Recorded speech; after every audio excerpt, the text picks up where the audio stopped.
Olá, amigos, estudantes da lição da Escola Sabatina.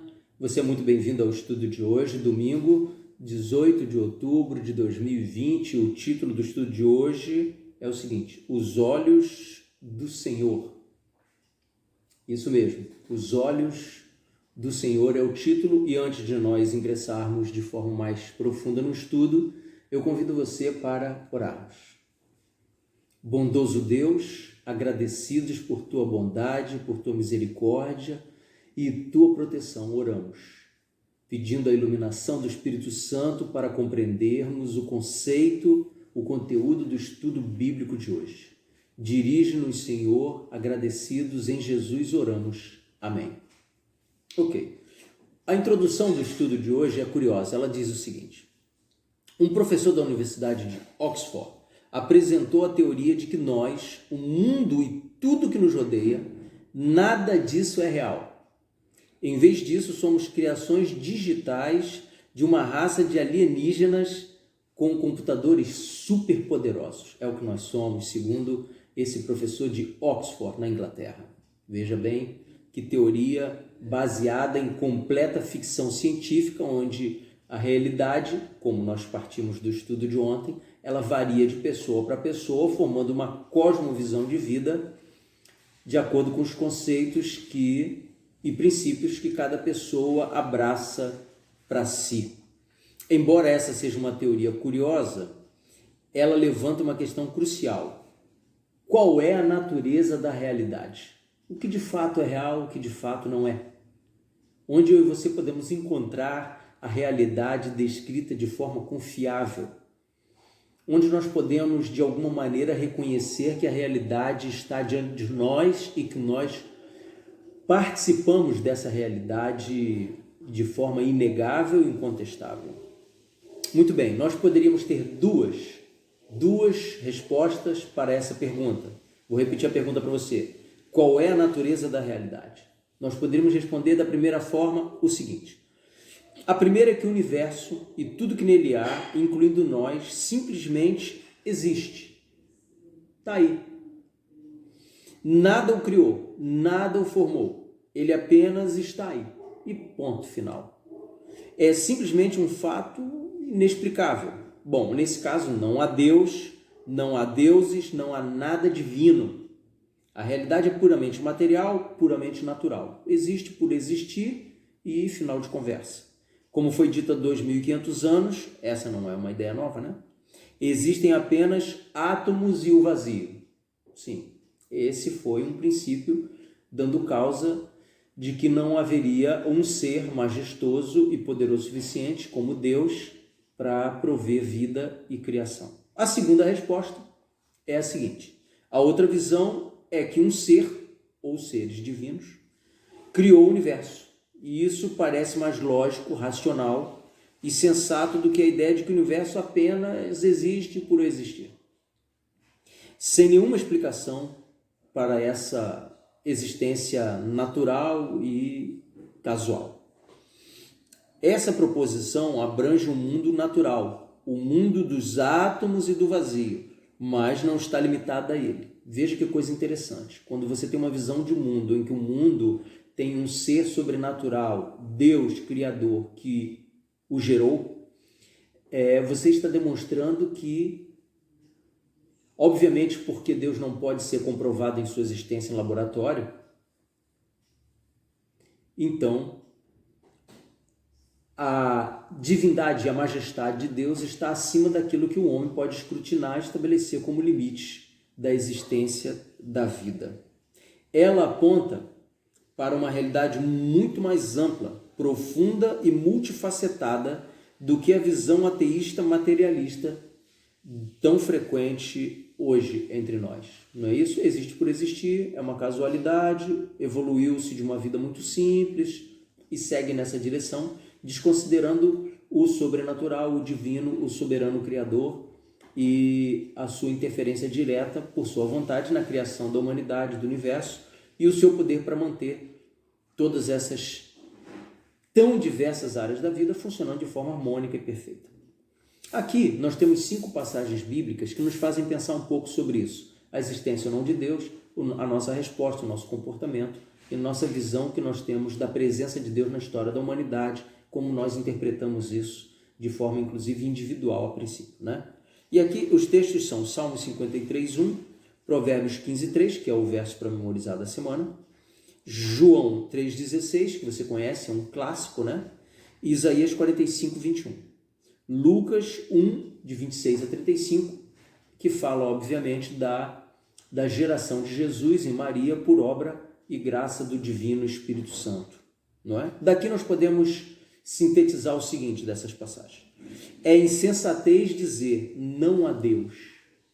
A Bíblia ensina assim. Segundo, Deus tudo vê, tudo sabe.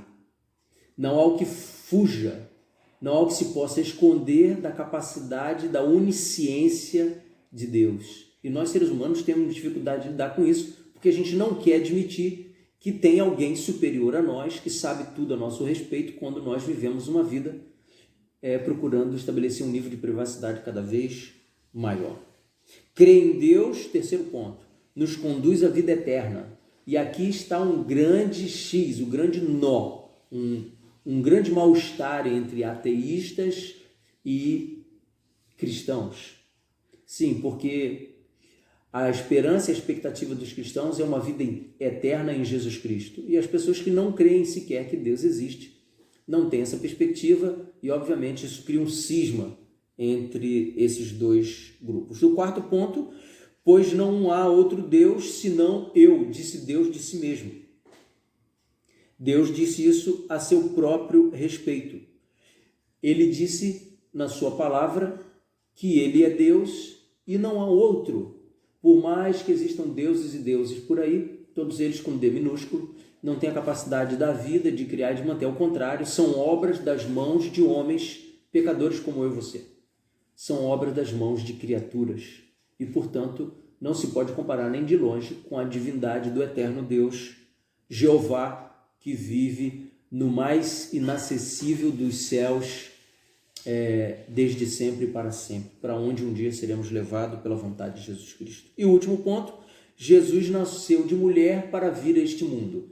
Não há aqui nada de alienígena, não é isso? Não há nada de ficção científica. Há um mistério extraordinário, inexplicável pela mente humana, de como Maria, virgem, concebeu Jesus Cristo, e a Bíblia explica que isso é algo sobrenatural, gerido pelo Espírito Santo, algo que talvez possamos compreender melhor na eternidade, quando após uma transformação da nossa vida de pecado, possamos compreender as vontades bíblicas. Eu quero comentar com você dividir com você o comentário bíblico apenas de Salmo 53, verso 1. Eu vou ler o verso para você e ler o comentário bíblico para o nosso enriquecimento no estudo de hoje. Diz assim o verso 53, 1 de Salmos. Diz o insensato no seu coração, não há Deus. Corrompem-se e praticam iniquidade. Já não há quem faça o bem. Olha o que o comentário bíblico diz para o nosso aprendizado. Que coisa interessante. Diz assim, olha.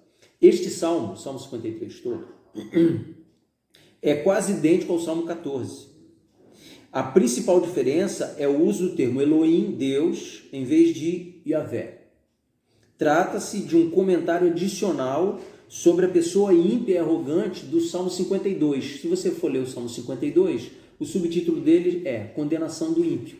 Então o Salmo 53, ele vem fazendo uma lapidação dessa pessoa que foi descrita ali. O ímpio é aquele que realmente não submete a Deus, não crê nele, e mesmo sabendo que ele existe, não submete a sua vontade, exercendo rebeldia contra a vontade de Deus e a existência eterna de Deus, não é? O insensato é alguém que toma decisões e cuida da própria vida sem levar Deus em conta. Viver como se Deus não existisse e não presta contas a Ele. A Bíblia ensina que é ser insensato viver dessa maneira, pela tão obviedade da existência do nosso Deus, do Deus Criador e mantenedor do universo e da vida. Lembre-se que eu e você somos uma poeira cósmica, num planetinha minúsculo, num sistema solar ridículo de pequeno que é em relação ao tamanho do universo. É o que nós somos. Mas os olhos do Criador do universo está repousado sobre nós durante todas as 24 horas do dia. Por quê? Por amor. Ele veio aqui na pessoa de Jesus Cristo, nasceu de mulher, sofreu, aprendeu, chorou, cantou, se alegrou, pregou o evangelho, morreu na cruz, ressuscitou e foi aos céus. Por amor. Ele sofreu um pecado que não era dele e morreu pelos insensatos também, dando a estes a oportunidade de, em algum momento da vida, virarem a chave de posição e submeterem a autoridade, ao amor e à misericórdia divina. A capacidade de salvar todos os seres humanos está em cada gota derramada de Jesus na cruz do Calvário. Basta que eu e você tenhamos a coragem, a humildade de nos entregar a Ele e de nos submetermos à sua vontade, de entendermos que não temos sabedoria para tocar a nossa própria vida de forma satisfatória e nos mantermos vivos diante do pecado. É aqui que entra a graça de Jesus, que pode fazer parte da minha cosmovisão e da sua cosmovisão, que passa a ser uma cosmovisão bíblica, quando entendemos que a graça de Jesus é um presente imerecido de Deus para um pecador como eu e como você. O comentário da lição dessa semana, deixado pelo autor, nos diz o seguinte, quero dividir com você aqui e penso que é importante para o nosso crescimento espiritual. Veja bem, diz assim: é por isso que a cosmovisão é importante. Ela pode moldar uma realidade na qual a luz se torna escuridão e a escuridão, luz. Na qual o mal é o bem e o bem é o mal. Isso está em Isaías, no capítulo 5, verso 20. Não é filosofia de botequim, é a palavra de Deus ensinando. Segue assim: é ingênuo e tacanho explicar atrocidades simplesmente chamando os autores de monstros ou algum outro epiteto desumanizador, sem entender por que as pessoas executam determinadas ações. Elas executam ações que eu e você, como pessoas cristãs, reprovam, porque elas não vivem uma cosmovisão bíblica como eu e você vivemos. Mesmo sentindo raiva, nos irando, nos frustrando, nos decepcionando, obviamente as nossas decisões de alguma maneira vão estar influenciadas pelo Espírito Santo e nós vamos estar fora desse grupo que comete atrocidades. Será que é todo o tempo assim? Pare para pensar nisso. São as minhas e as suas escolhas que estão em jogo. O comentário segue dizendo: muitos monstros, entre aspas, da história demonstravam amor por sua esposa e filhos, contavam piadas aos amigos, balançavam seus netos sorridentes e continuavam a se levantar todas as manhãs para realizar as atrocidades do dia. Coisa curiosa. Entendiam que isso era a vida, era o normal e deveria ser dessa maneira, mas não precisa ser. Quando a nossa cosmovisão se torna uma cosmovisão bíblica, ela é influenciada pelo poder divino, a nossa mente e o nosso coração, eles são influenciados pela sabedoria divina. E por mais que hajam lutas, contradições, contrariedades nessa terra, nós vamos sim nos aliar de alguma maneira à vontade de Deus e ao que Ele espera de nós. Creia nisso. E para encerrar o comentário, leio para você o seguinte: é por isso que as visões de mundo são importantes. E é por isso que a resposta para a pergunta do salmista, que é o homem que dele se lembres, deve sempre começar com: criou Deus, pois o homem, a sua imagem, a imagem de Deus o criou, homem e mulher os criou. Por que eu estou lendo isso para você? Para você se lembrar que Jesus Cristo veio morrer na cruz do Calvário por nós, porque na cosmovisão bíblica de Deus Pai, de Deus Filho e de Deus Espírito Santo, nós fomos criados à imagem deles por amor. Na cosmovisão dos céus, eles entendem que fomos agredidos e usurpados de Deus pelo poder de Satanás. Na cosmovisão celeste, eles entendem que precisam agir com amor, com justiça, com misericórdia, para resgatar pessoas como eu e você, com coração sincero, que quer o acerto, que quer a submissão a Deus, que quer compreender a sua palavra, mas que muitas vezes não temos forças para pôr em prática aquilo que o Santo Livro nos ensina. Pense nisso. Vou encerrando o estudo bíblico de hoje, agradecido porque você esteve aqui, deixando com você o convite para você visitar o nosso canal, Lições da Bíblia Davi Santos. Lá você vai encontrar um monte de vídeos. Os vídeos postados ultimamente têm tido uma sinopse, um resumo do que eles tratam. Seria interessante você ler esse comentário antes de você acessar o vídeo. Ele pode está atendendo uma demanda do seu coração, certo? Faça a sua inscrição, marque o sininho, curta o vídeo se você gostou e compartilhe com todas as pessoas da sua lista de contato. Isso vai fazer com que esse canal tome força e impulso para continuar evangelizando em nome de Jesus. Eu agradeço desde já a sua influência e participação nesse ministério. Deus te abençoe, fique na paz de Jesus. Amém.